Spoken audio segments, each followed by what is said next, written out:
This meeting is being recorded. Okay, so I'm being recorded. All right, let me, let's see. Oh, there we go.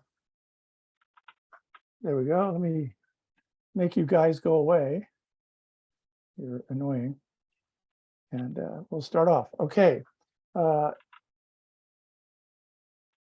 Clicked on got it. Yes, all set. Okay, so this is sort of my experiences with POTA, which is Parks on the Air, for those of you who are unfamiliar with the term. And basically, it's kind of the end of a journey in what I would call operating portable.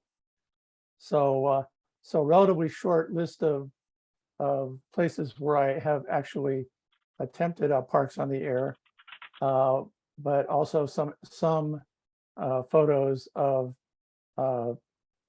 periods of time when I was just operating portable somewhere. So my background, I'm an amateur extra. I was licensed in 2018. I got my technician and general and extra in the same year. I have a BSEE from Cal Poly and an MSEE from San Jose State University. So I have letters after my name. I've got 40 plus years developing RF wireless hardware and systems. And before my retirement, I participated in IEEE 802 standards development. So talking about OTAs on the air. So there's summits on the air, parks on the air, which is what we're doing now, POTA, LOTA, which is lighthouses on the air. These are real things. WOTA, which is Walmart parking lots on the air. That was a thing. IOTA is island. POTA, which is, and OSOTA, which is other stuff on the air. So that's kind of the state of the on the airs. Parks on the Air, POTA.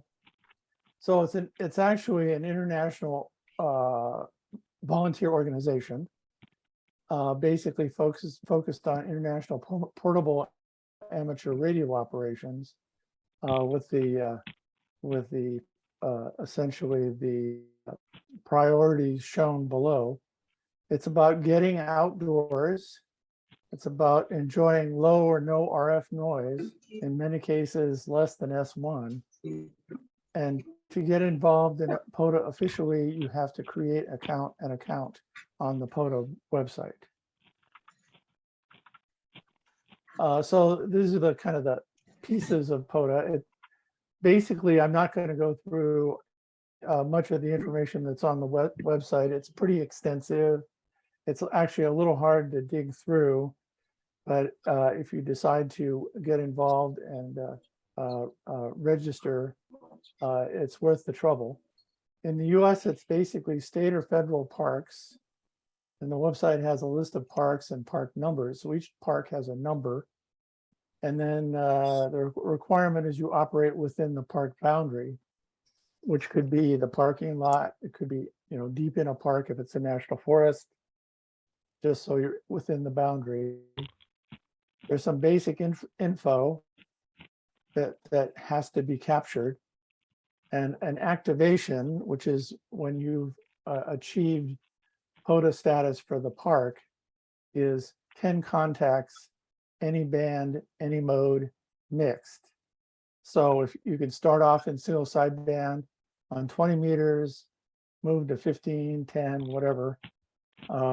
You could start out in FT8 on any band, and then decide to go to single sideband, and et cetera, et cetera. So any combination that gets you to 10 contacts. There's this mandatory thing, which seems kind of silly in a way, but that you submit ADIF files for your submissions to the Parks on the Air site, and the ADIF file has to include the activator's call sign, the park number, and the activation date. Otherwise, it won't be accepted. So I showed you an example here of one of my activations, and it used to be that you had to email a special person who was responsible for your area. So if you were K6, you emailed to the 6th person or 5 or whatever. Now they've established an upload system where you basically drag your file name into their onto the screen, and then you can upload it. So it's gotten much simpler. So POTA means portable. I mean, after you hand wave through the website and all this happy good stuff, basically you're operating portable. Here's a picture of me operating single sideband. I think in this instance, I did not actually activate that park. I think it's at Cola Park in near Seaside, Oregon. But you need a radio. These are the obvious things. You need a radio, a battery, an antenna. Depending on your antenna, you may need a tuner. Depending on your battery, you may need a solar panel. Table is optional, sunshade is optional, but these things help. A lot in the picture shown here, I'm operating on a park bench, and so a lot of times operating on a park bench works, and it's convenient, certainly. Here's another. Here's a portable FT8. So in this case, I brought a small Coleman table, folds up, sunshade, got a nice chair, and I'm working FT8 on my laptop. So obviously you need a radio, a battery, an antenna, a computer, and you might need a tuner, you might need a solar panel, you might need a table. I mean, you can operate on a park bench or a picnic table. Sunshade might be handy depending on where you are. For my radio, I need an external sound cord and a separate USB cable. So that's how it works with the FT891. But basically, you need to plan ahead and have this stuff. And if you get out there and don't have this stuff, you might not be able to operate. So yeah, that's just the detail there. John, So are Yeah. we supposed to be seeing different slides? Yes. Or we don't, we just see the original? Or I've been seeing different slides. I'm Oh, are seeing you? different slides, yeah. Ah, Yeah, that's I'm why seeing them all too. Okay, well then it's my problem. Thank you, I will fix it. Okay. Everything is fine here. You might want to check the view, the top right item you can click on your computer screen. Okay. So okay, everybody good? Yes. Okay, good. So operating portable. So that's what POTA is, operating portable. So I operated portable shortly after, probably a few months after I got my FT891. So here's an example where I'm connecting to the rhubarb net, which some of you know intimately, but it's a group of yahoos who get together at 9:30 on weekdays to talk on 40 meters. So, and this is from Wairika, California. I was at a park called Greenhorn Park, and I was set up in time to get on the rhubarb net, and I managed to do that, which was very satisfying. This was with a 17-foot random length antenna. That's an antenna. That was the first portable antenna that I ever used. It was something that was presented by Doug Hendricks at a Pacificon about 3 years ago or so, and it works great. You need 25 foot of feed line for the counterpoise and a 9-to-1 unon, and you also need wet ground, which is why I've kind of gone away from this antenna. Works great on park lawns where the grass is watered and mowed. Not so good on sandy soil. Here's another shot from Ecola Park in Oregon. This was an attempt at FT8. You can see I'm sitting on a on a not a park bench, but on a come on, John.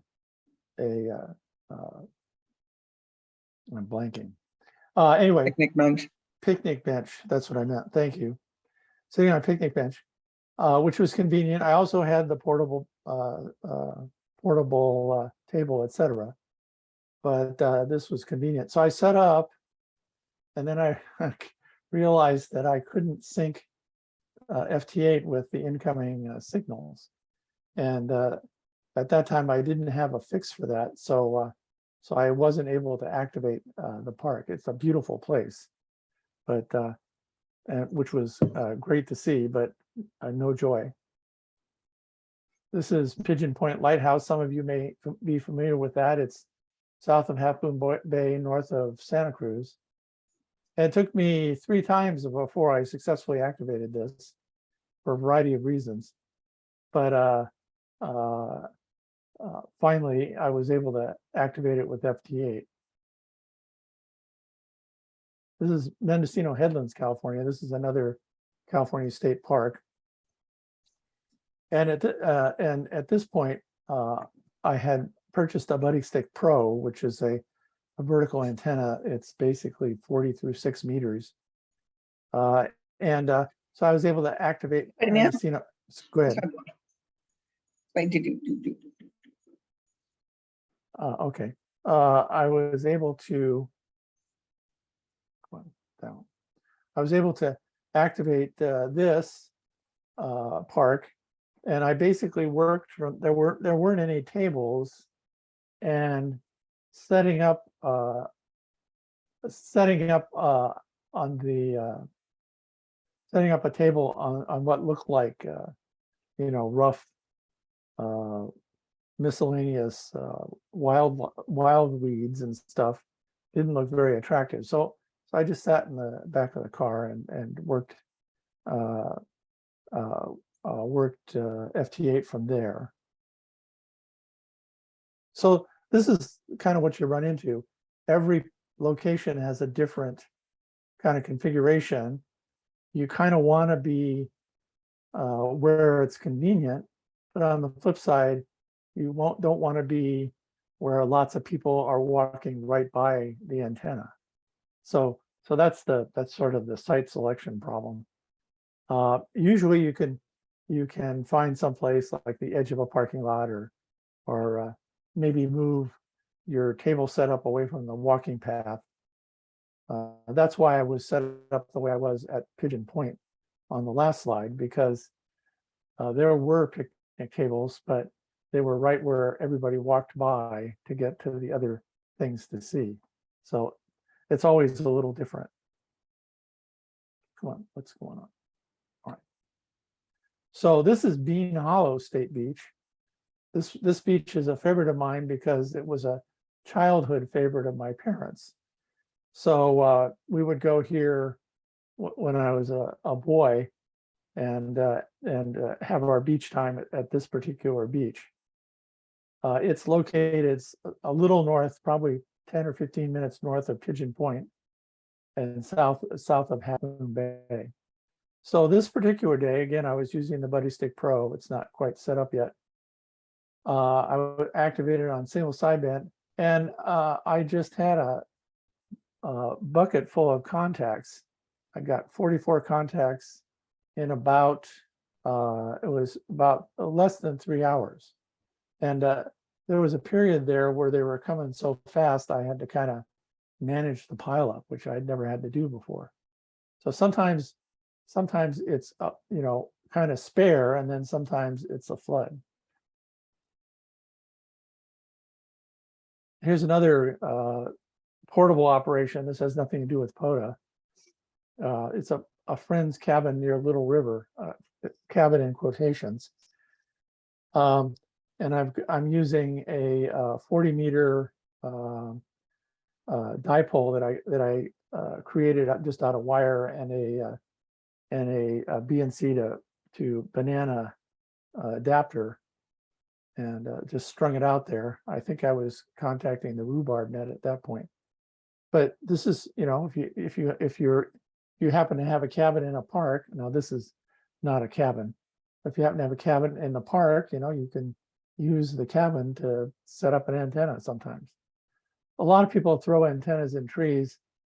I prefer not to do that. I have the throw weight in the bag, but I'm crap at tossing it up. So I really prefer to have an antenna I can just set up. Now, when it comes to practicing, so you're thinking about doing a POTA, well, grab your gear and go out to a local park. This happens to be Glen Park in San Jose, which is about it's less than a mile from my house. Place to practice, usually early in the morning. The parks are not too busy, and you set up, people leave you alone. You can you know, try making contacts.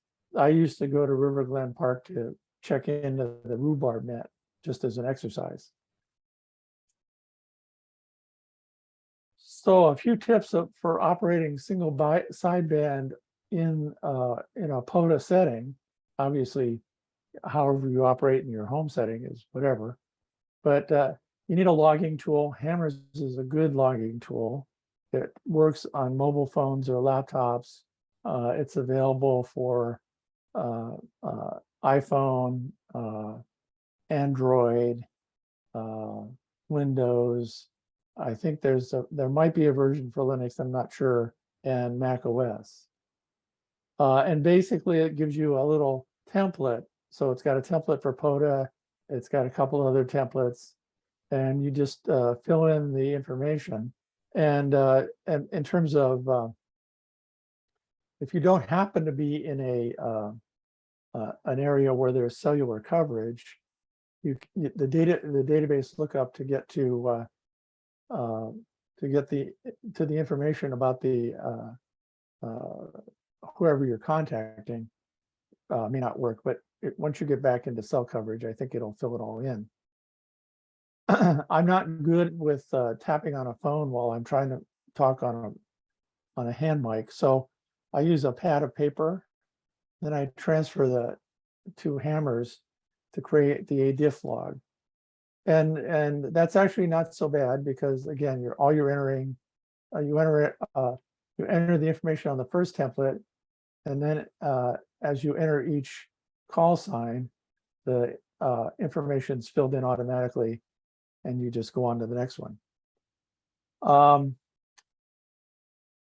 There's a temptation, if you're operating out in the wild, as it were, and your noise level is less than S1, which it often is, to crank in the preamp on your radio. But in some cases, I've experienced overload as part of the POTA process. So you need to think about that and be careful about overloads. A sample call might be CQ POTA. This is fill in the call sign at park k.xxxx. The park number you get on the POTA website. It lists all the parks that are part of POTA, which is basically all state and national parks in the US. There are sometimes you'll get a response from somebody else who's in another park, and you get extra attaboys for that.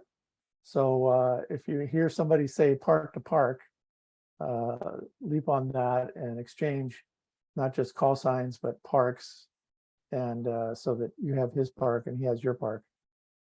And those happen once in a while. For me, they happen maybe once in activation. So FT8. So again, one of the problems with operating digital out in the middle of nowhere is there may be no cell coverage.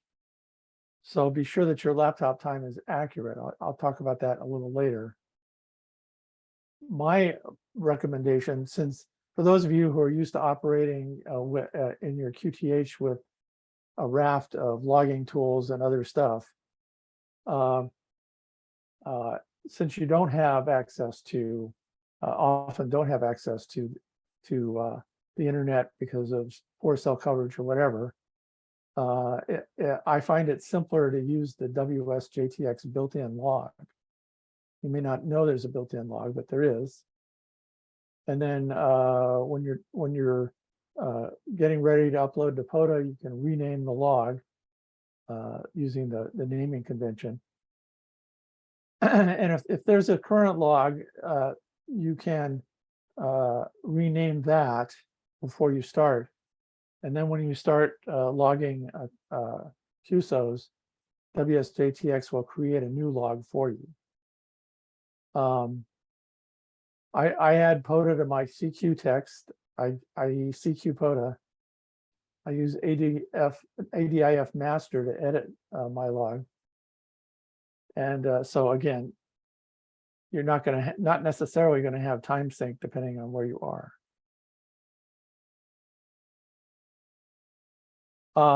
Here's how to add POTA to the FT8 CQ.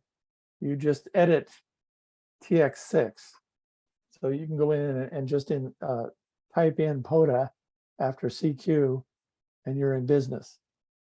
I also recommend to get the proper grid location for your park, edit the WSJT-X settings to change the default reference for your POTA location.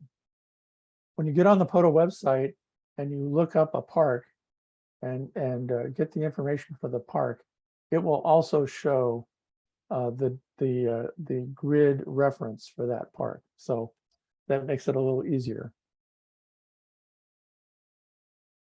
Oh, come on. So digging around in your directory to find the WSJT-X built-in log could be a pain, but if you click on the file menu, there's an entry called Open Log Directory. So the author made that simple, and so you can use that. Click on that, and then it'll open up the directory where your log is, and the log name, the default log name is WSJTX_log.ADI, and so that's where your POTA contacts will be stored.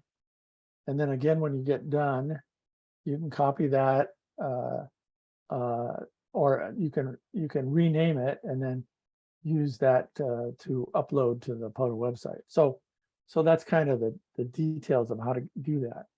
Now, of course, you're welcome to do anything you want, but this kind of keeps it simple. So clock synchronization. And I have, as I mentioned earlier, that I was unable to activate one site because my computer was not synchronized. So that's a problem.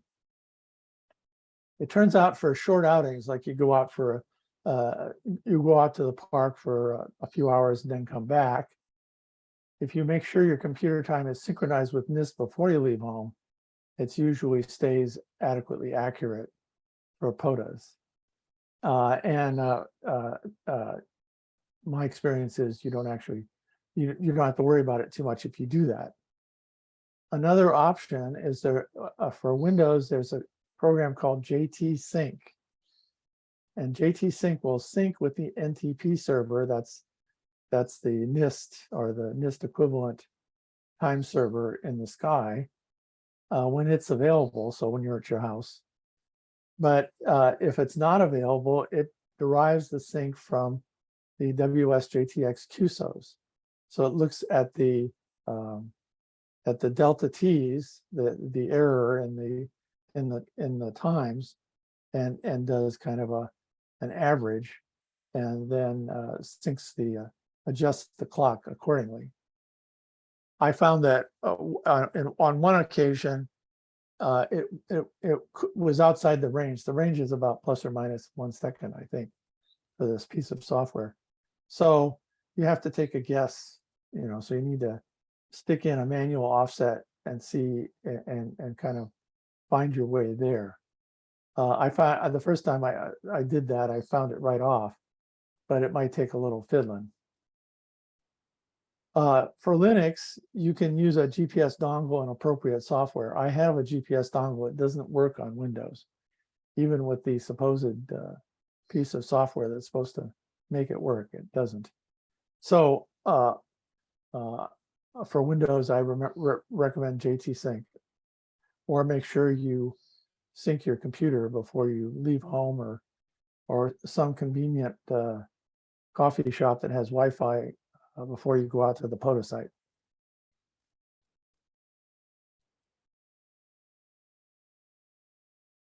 So what do I have? My radio is the FT891 mobile radio.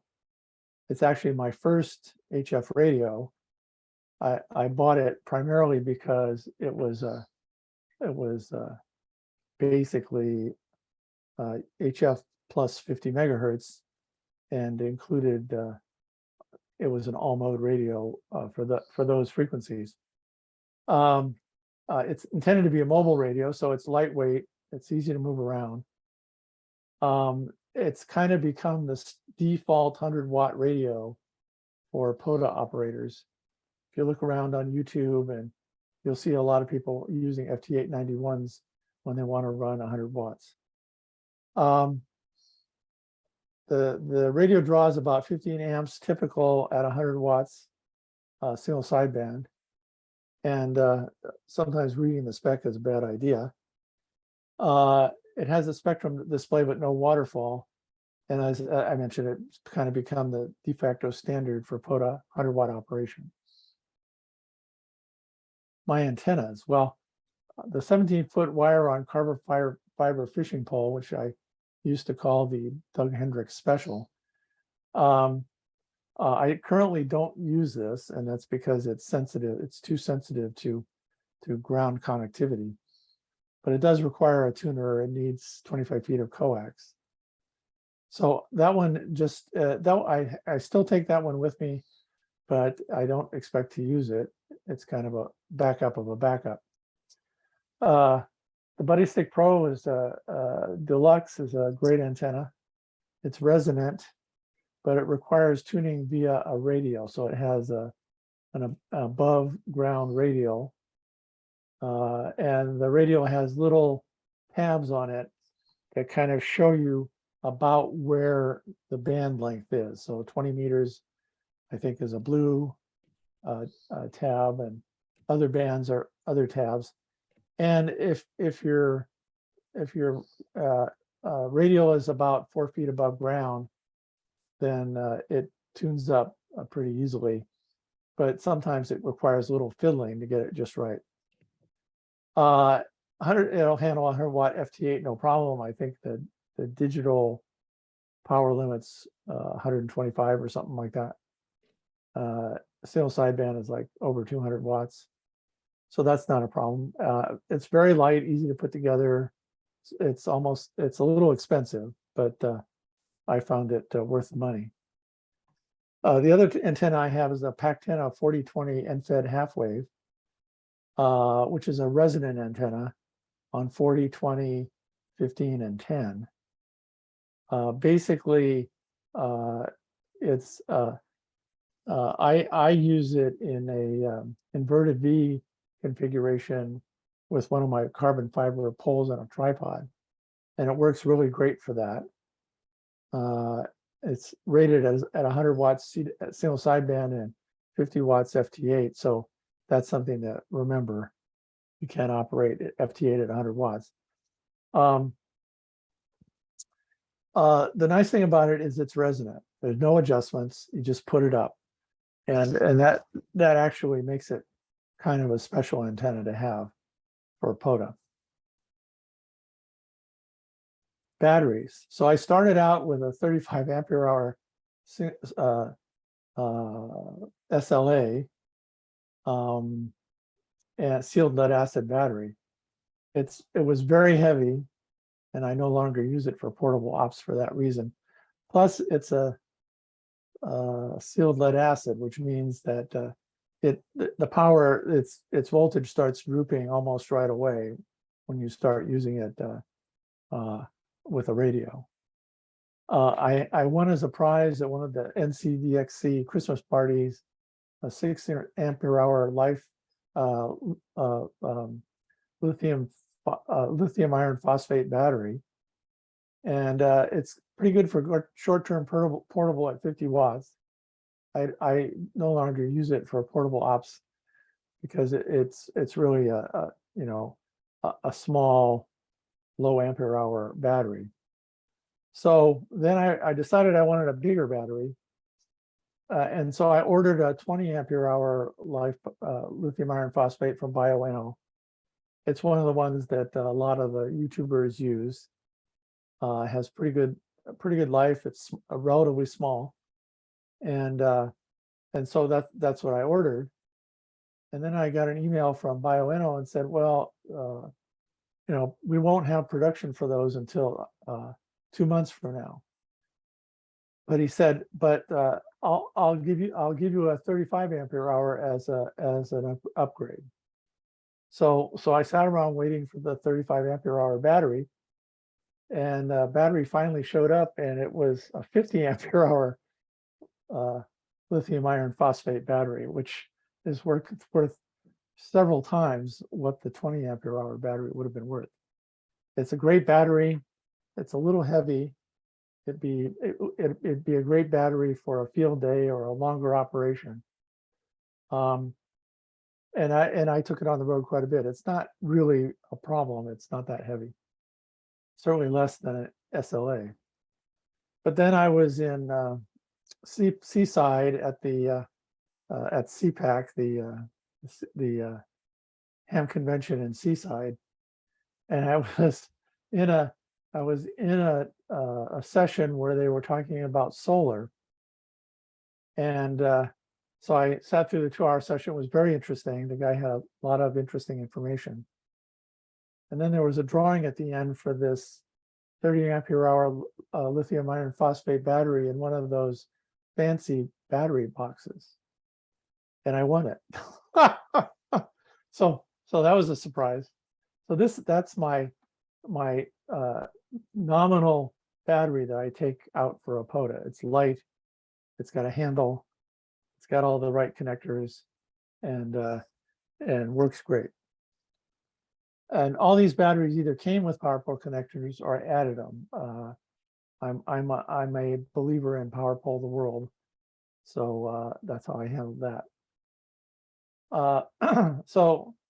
This may seem obvious until you don't do it and you find you need something. So bring spares. 2 is 1, 1 is none, as the guy says. So spare PowerPole cables. I have 2 PowerPole extender cables I take with me. Extra coax cables. I usually have 2 or 3 coax cables, 25-foot or more coax cables that I take with me. Extra short coax for interconnects. If you're taking something like a tuner, bring two or whatever extra short coaxes for that. Alternate antennas. I always have the BuddySick Pro and the Pactena 4020. So I always have 2 antennas, and then I have other antenna stuff depending on how much stuff I want to carry around with me. Extra coax adapters, so UHF to PNC especially. I've occasionally found a bad one of those, so but I always have spares to replace it when I'm out doing a POTA. Some repair tools. I have a tool bag with lots of tools. Never had to do anything extensive, but I did have to repair a power pole cable one time, and I was glad I had the tools. And then adapters to operate from car battery accessory ports as a backup power source. So if you get out there and you realize you forgot your battery, you've got an adapter to your car battery, from a car battery to power pole, and I have a couple of those. Then you just plug it into your accessory port and you're on the air. If you don't have that, you're not on the air. So here are These are a couple of sites. This is a view from one of the stops at the Petrified Forest National Park in Arizona. This was a planned POTA site. My wife and I were on a trip to Farmington, New Mexico, and she started saying, well, you know, there are these other national parks here. What about that? And so I planned on the way back to stop at these sites. But I was in Farmington at actually Aztec, at the Aztec Ruins State Park, and planned to do was on the way to do a POTA there. And I was only set up for single sideband, and I discovered I had a bad hand mic, and I did not have a spare. So I was kicking myself all the way back home about not checking out the FT8 91. I just assumed everything was working. So always check your gear. And the laptop I had with me wasn't set up for FT8. Excuse me. So check your equipment before leaving home.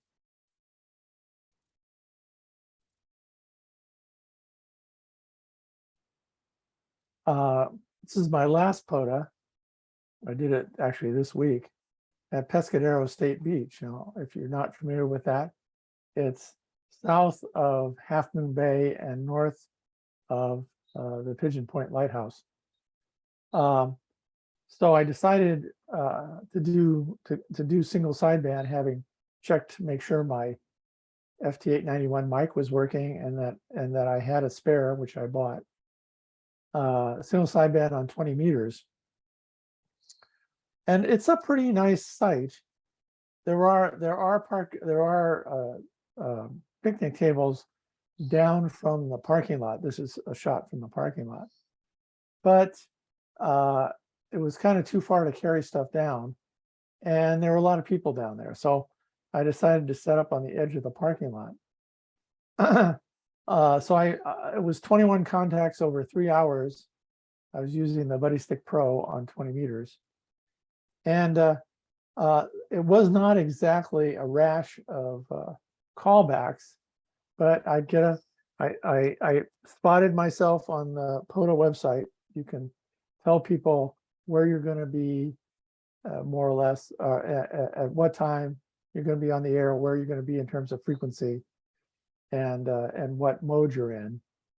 And people will check that and try to contact you. But so I did do that, but it was like a contact, and then minutes would go by, and then another contact. So over the course of 3 hours, I accumulated 21 contacts. Now you only need 10, but sometimes you get back to your QTH and discover that one of those contacts, for whatever reason, fails the smell test. Maybe it was a duplicate, especially with FT8. Sometimes you get duplicates, whatever. So I always go for more than 10. And so 3 hours was about my limit, but I got 21 contacts, which was good. And I actually got a contact in Alaska and a contact in Southern Ontario in Canada. Here's the map. Hammers has a tab where you can map your contacts in the log. And so after I entered the contacts in the Hammers, I was able to get this. And so you can kind of see the extent of the contacts. So as far north as Alaska, turned out the contact was at North Pole, Alaska. And the funny thing is, early in my HF wanderings 3 or 4 years ago, I made a contact with North Pole, Alaska. And then you can see the furthest east contacts. So got, pretty close to New England, not quite, but that's pretty good for 100 watts and an antenna on a beach. So I count that as a good day. So I'll stop here. If there are questions, come at me. Yeah, John, on that last slide, is that the Buddy Stick Pole and the Buddy Stick Pro in the background there? Hang on a second.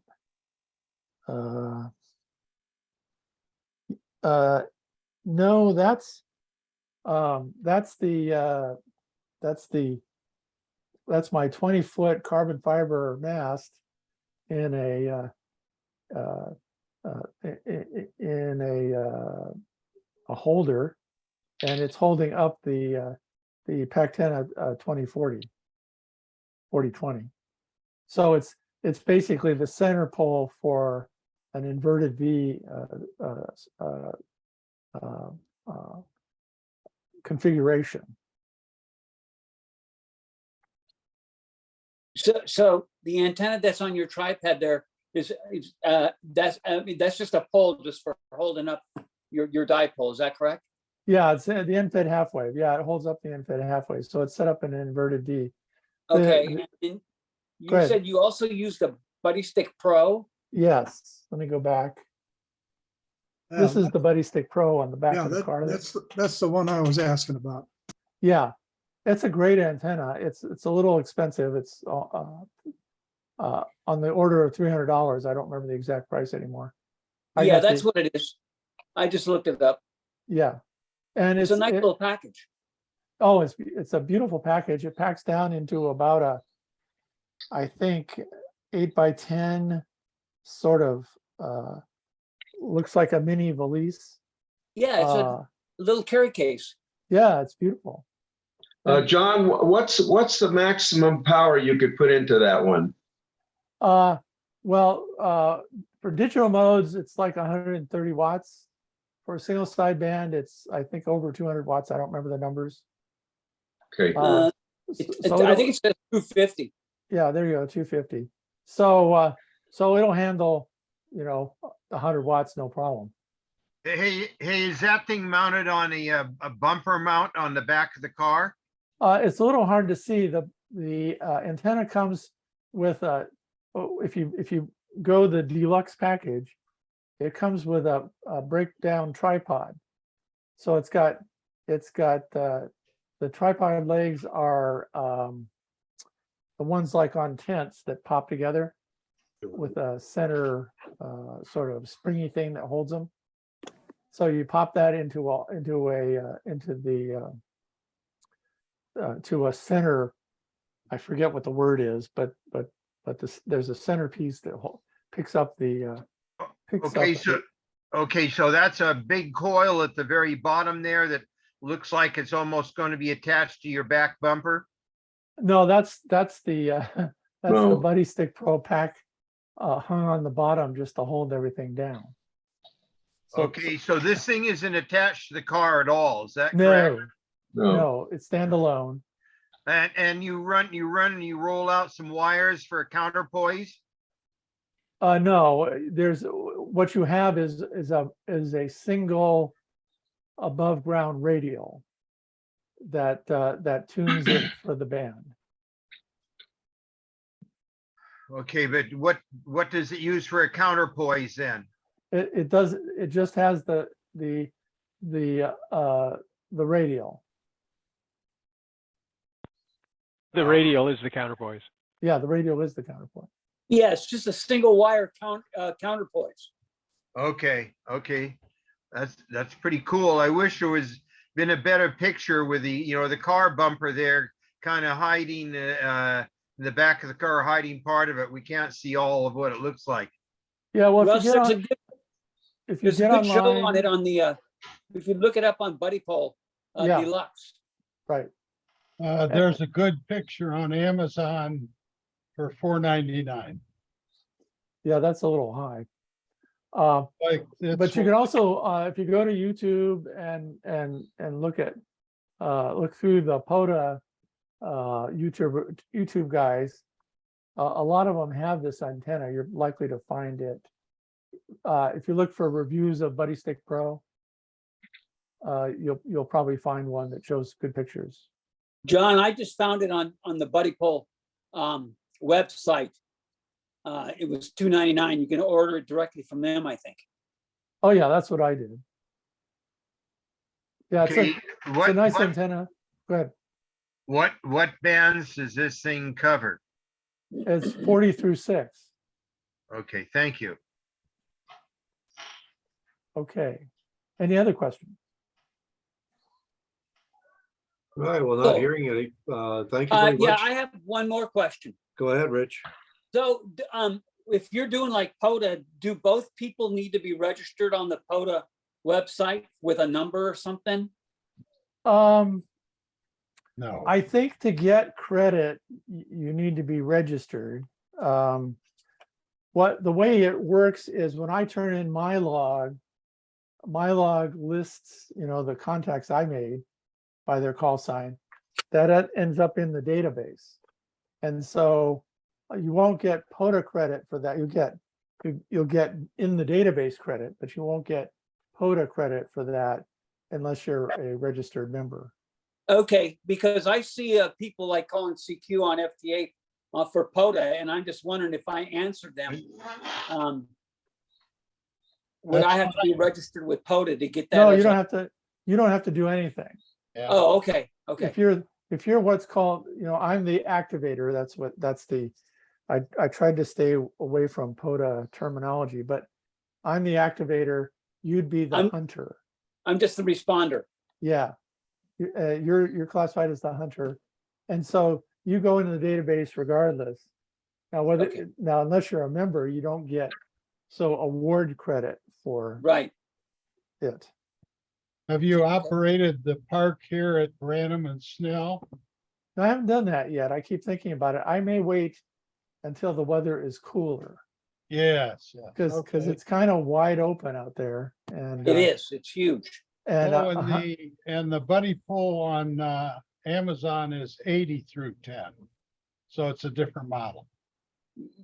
well, They have a 75 meter coil, I think. yeah, there's a different coil. Yes. Yeah, but Buddy Pole is a great company that offers you the erector set of antenna options. And so you can spend any amount of money you want putting together anything you want to put together. They have lots of options. I have a question. Sure. This is Rob K6KM. A lot of the parks, as you're showing the picture here, are next to a beach, next to the ocean. Yes, my favorite place. Yeah, and you run vertical sometimes, like the buddy stick. Are you getting any DX to Asia or anything like that? I've been wondering whether I was going to be able to get some FT8 DX from Asia. So far that hasn't happened. But part of the problem is I like to operate early in the day. So I'm generally out there before noon and operating around noontime. And the Japanese stations don't come on until 2:33 usually. So, but I haven't made any DX contacts yet. Okay, and just a comment on the Hammer S. I've been using it for SOTA, for Summits on the Air, for quite a while on my Android phone.